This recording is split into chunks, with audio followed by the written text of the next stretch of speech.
ನಮಸ್ಕಾರ ರೈತ ಬಾಂಧವರೇ. ನಮ್ಮ ಕರ್ನಾಟಕದಲ್ಲಿ ರೈತರು ಬೆಳತಕ್ಕಂಥ ಒಂದು ಪ್ರಮುಖ ತರಕಾರಿ ಬೆಳೆ ಅಂದರೆ ಅದು ಮೆಣಸಿನಕಾಯಿ. ಈ ಮೆಣಸಿನಕಾಯಿಯಲ್ಲಿ ಬರ್ತಕ್ಕಂಥ ಒಂದು ಪ್ರಮುಖ ರೋಗ ಯಾವುದಪ್ಪ ಅಂದರೆ ಎಲೆಮುಟ್ರು ರೋಗ. ಆ ಒಂದು ಎಲೆಮುಟ್ರು ರೋಗವನ್ನು ಕುರಿತು ಸಂಪೂರ್ಣ ಸಮಗ್ರವಾಗಿ ಯಾವ ರೀತಿ ನಿರ್ವಹಣೆ ಮಾಡೋದು ಅನ್ನೋದು ಕುರಿತು ಈ ವಿಡಿಯೋದಲ್ಲಿ ನೋಡೋಣ. ಈ ಒಂದು ಎಲೆಮುಟ್ರು ರೋಗವು ವಿವಿಧ ಬಗೆಯ ನಂಜಾಣುಗಳಿಂದ ಮತ್ತು ರಸೇರುವ ಕೀಟಗಳಿಂದ ಬರುವ ಕಾರಣಕ್ಕೆ ನೀವು ಮೊದಲಿಗೆ ಹೊಲದ ಸುತ್ತಲೂ ಇರತಕ್ಕಂಥ ಬದುಗಳನ್ನು ಸ್ವಚ್ಛವಾಗಿ ಇಡಬೇಕು.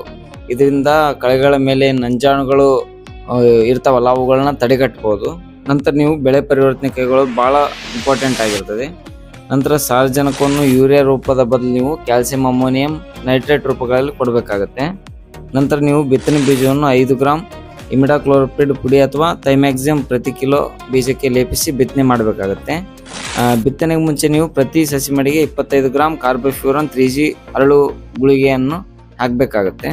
ಸಸಿ ಮಡಿಗೆ ಲೈಲಾನ್ ನೆಟ್ ಒದಿಸಬೇಕಾಗತ್ತೆ. ಆನಂತರ ಬಿತ್ತಿದ 3ನೇ ವಾರದಲ್ಲಿ 0.3 ml ಇಮಿಡಾಕ್ಲೋರ್ಪಿಡ್ 7.8 SC ಅನ್ನು ಪ್ರತಿ ಲೀಟರ್ ನೀರಿಗೆ ಬೆರೆಸಿ ಸಿಂಪಡಿಸಬೇಕಾಗುತ್ತೆ. ನಾಟಿ ಮಾಡುವ ಮುಂಚೆ ನೀವು 0.3 ಮಿಲಿ ಇಮಿಡಾಕ್ಲೋರ್ಪಿಡ್ ಪ್ರತಿ ಲೀಟರ್ ನೀರಿಗೆ ಬೆರೆಸಿ ದ್ರಾವಣದಲ್ಲಿ ಸಸಿಯನ್ನು ಸಂಪೂರ್ಣವಾಗಿ ಅದ್ದಿ ನಾಟಿ ಮಾಡಬೇಕಾಗತ್ತೆ. ಒಂದು ವೇಳೆ ರಸ ಇರುವ ಕೀಟಗಳಾದಂಥ ಏನು ಬಿಳಿ ನೊಣದ ಬಾಧೆ ಕಾಣಿಸಿದಾಗ ನೀವು ಈ ಕೆಳಕಂಡ ಕ್ರಿಮಿನಾಶಕಗಳಲ್ಲಿ ಒಂದನ್ನು ಸಿಂಪಡಣೆ ಮಾಡಬೇಕಾಗತ್ತೆ. ನಂತರ ಮೈಟ್ ನುಸಿ ಬಾಧೆಯನ್ನು ಕಂಡು ಬಂದರೆ ಈ ಕೆಳಕಂಡಂಥ ಕ್ರಿಮಿನಾಶಕಗಳನ್ನು ನೀವು ಸಿಂಪಡಣೆ ಮಾಡುವ ಮೂಲಕ ನಿಯಂತ್ರಣ ಮಾಡಬಹುದು. ಕೊನೆಯದಾಗಿ ನೀವು ತೀವ್ರವಾಗಿ ಮುಟ್ರು ತೋರಿಸುವ ಅಥವಾ ರೋಗ ಪೀಡಿತ ಮೆಣಸಿನ ಗಿಡವನ್ನು ಕಿತ್ತು ನಾಶಪಡಿಸಬೇಕಾಗುತ್ತೆ. ಪ್ರತಿ ಸಾರಿ ಸಿಂಪಡಿಸುವಾಗ ಕೀಟನಾಶಕದ ಜೊತೆ ನೀವು ಮೈಟ್ ನುಸಿನಾಶಕ ಸೇರಿಸುವುದು ಸೂಕ್ತ.